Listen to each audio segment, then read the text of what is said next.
Think lead core line's obsolete? Well, think again. Look at those big, beautiful rainbows. I got these fish while trolling 15 to 20 feet deep, and I didn't use a downrigger. If you don't want the expense or hassle of using a downrigger, pick up one of my yellow lead core rods in the Fish Hunt Shoot Production store and get ready to yell, fish on. Just like that, baby. He's gonna break out of that little spiral. Oh, yeah, he's fighting right now. Oh, man, he's pulling. Oh, he's gonna jump. He's gonna jump. Holy crap.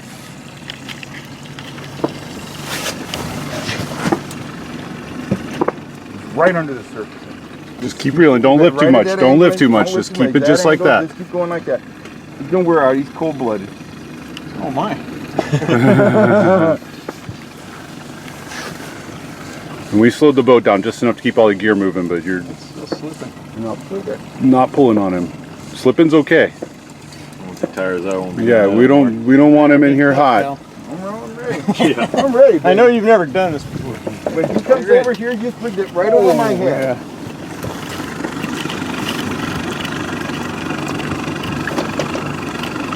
He's a big one. Over here, tip over here. If he crosses over that other line, He won't. Over there. You're good. Keep reeling. I see a fish. There's a fish at the end of your. Oh, nice. My God! Nice. See over here. That's a good one.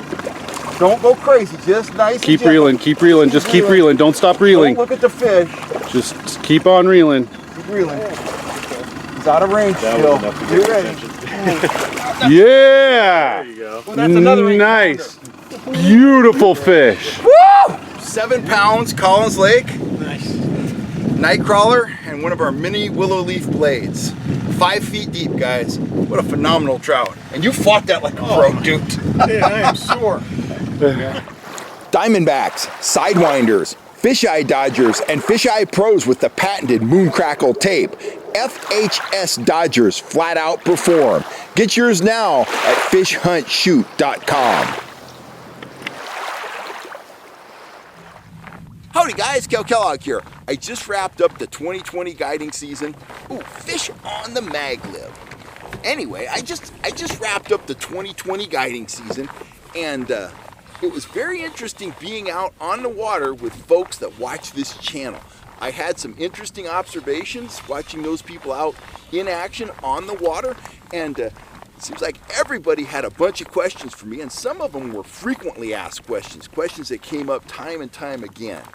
I'm going to land this fish, hopefully, and I'm going to share those observations with you when I get back to the home studio. I'm going to share the frequently asked questions with you and also share my answers with you. I think you're going to find it interesting. I think you're going to find it informative.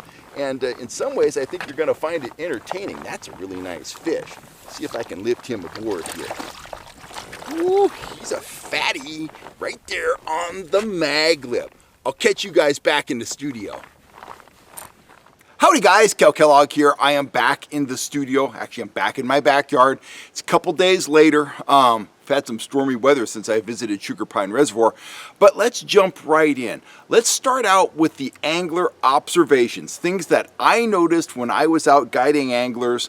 Some of those anglers are probably watching this video right now. So, the one thing that kind of surprised me, and I'm not being a jerk, I'm not being a snob about this, I observed people that seemed to be surprised to be fighting a big fish.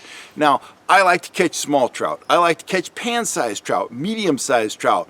But whenever I'm out trout fishing, I've got big fish on my mind. Now, it doesn't always come together. You don't always end up with a big fish on the end of your line, but that's what I'm trying for. 99% of the time, I'm thinking about going big, I'm hoping to go big, and I'm setting the stage to go big. And a couple of the things I noticed when guys were hooked up with big fish, and we would give a seminar every morning, okay? I would talk about the fact that I run my drags light because I'm looking for big fish. I use 8-pound test leader material almost exclusively. Sometimes we troll slow, sometimes we're trolling 4 miles an hour. If you get a 7, 8, 9, 10, 12-pound trout striking a lure going through the water at 4 miles an hour, if you're running a drag that's too tight, you're going to snap that fish off on the strike. Likewise, when you're fighting a big fish like that, there's going to be times in the fight when the fish is resisting but just swimming kind of along or kind of swimming against the pull of the rod. There's going to be other times when that fish goes absolutely crazy and runs. And if you have a drag that is set too tight, you're going to lose that fish. But here's what I observed. Not all the guys, but a lot of the guys that we got hooked up with big fish, they were very uncomfortable with a fish taking line out of the reel. They were also very uncomfortable with turning the handle and not gaining line. Now in the morning, as part of the seminar, I said my drags are set very loose, and when you're on a fish, this is what I want you to do. I want you to try to hold the rod at 45 degrees. Either get your front hand out in front of the reel or palm the reel with your fingers, not touching the spool, but palm the reel. Get that rod at 45 degrees, and I want you reeling constantly. Now, I will direct you as to where to put the tip, where to move your body, because I'm on the net and I'm watching what's happening with the fish. But what I want you as the angler doing is I want that reel in constant motion. And I want that tip, the rod tip, constantly loaded against the fish. Number one way to lose a fish, if you have the drag set properly, is to give the fish slack. That's the number one way to lose a fish. The way you prevent slack forming in the line is you keep that rod tip up and you keep reeling constantly. If the fish is running away, you're reeling. If the fish is coming at you, you're reeling. If the fish is holding and you can't gain line, you're still reeling. And guess what? If that fish immediately turns and runs at the boat, you're reeling. You're going to start retrieving line immediately. Constant reel motion when you're using a conventional reel like this, conventional trolling reel like this Abu 5500, that is going to help you land big fish. It's also going to help you land small fish and medium-sized fish. Rod tip up, reel constantly in motion. Now here's what we observed. If a big fish was on the line and the fish tried to run, the first instinct of the angler would be, I've got to stop that fish from running. And we actually had one fella that tried to adjust the drag 4 times, despite the fact that we'd tell these guys first thing in the morning, don't adjust the drags. Now, I get it. They're excited, and we are there to instruct and to set our anglers up for success and teach them how to catch big trout, hopefully. So we nipped that in the bud. The drags were never adjusted. But just know that the first instinct of a lot of anglers when they get a big fish on that runs and starts taking line off the reel is to adjust, lock down the drag so the fish can't take any line. If the fish is hooked well, he's not going to get away, guys. You've got a bunch of line on the reel. Keys are keep the line tight, keep the reel in motion, keep the rod tip loaded, let the fish run as far as he wants to run. It's a good thing to have the fish expending his or her energy a long distance from the boat. You're in open water, there's no trees, there's no snags, there's no motors in the water, there's no downrigger cables. So if the fish wants to run over there 50 feet and slug it out with you over there, fantastic. That's what we want. We want that fish over there. We want them approaching the boat when they're fought out, when they're tired, when we can, put them in a position to put them in the net. So that was the one big thing we observed. When fish would not come in, when an angler couldn't gain line, we had a couple guys start doing what I call the old Roland Martin. I'm gonna lever them up and I'm gonna reel down, and I'm gonna lever them up and I'm gonna reel down, and I'm gonna lever them up and I'm gonna reel down.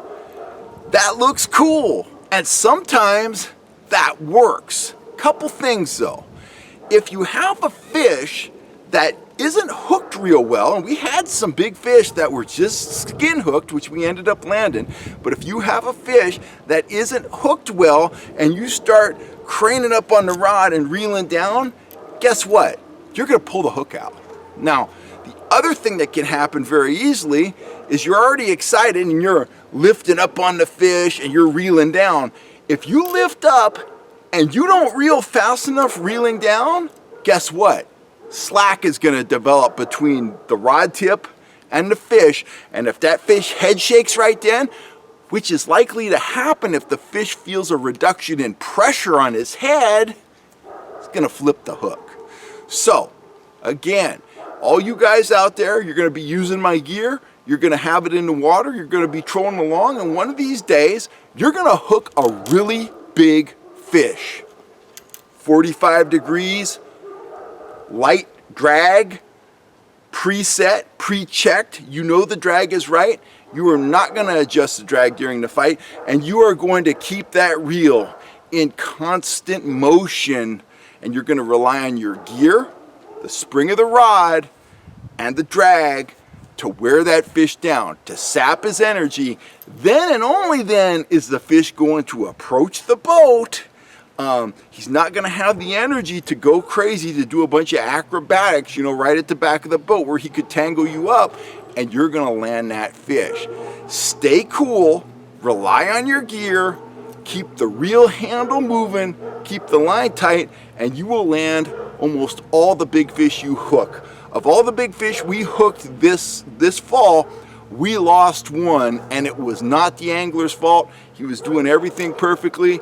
The fish head shook. He was 20 plus inches long, and he threw the hook. It happens. Sometimes you lose, you know, big fish. Sometimes you lose small fish. But other than that one fish, we landed every single big fish we had on the end of the line, and it was due to keeping the line tight, running a loose drag, and keeping that handle going. So there's that. The other thing I noticed in my guys, and you know, you can't teach patience, but I could see it in their faces.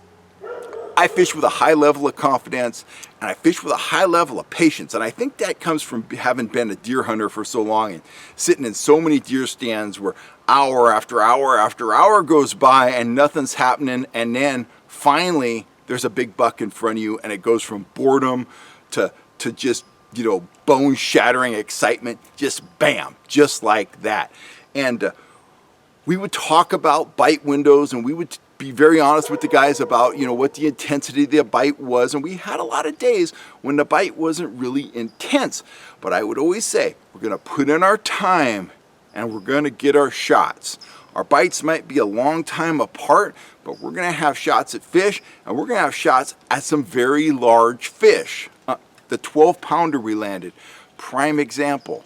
We hooked that fish at about noon, first bite of the day. We ended up with 6 or 7 fish that day and a 12-pound trout, but that was our first hookup. I see guys, if it doesn't happen within 20, 30 minutes, they get very discouraged, and I can see it in their face, and they kind of lose that edge. They lose that mental focus. But as the guide, that's what I'm there for. I'm there to keep the baits fresh. I'm there to make sure the tackle's fishing.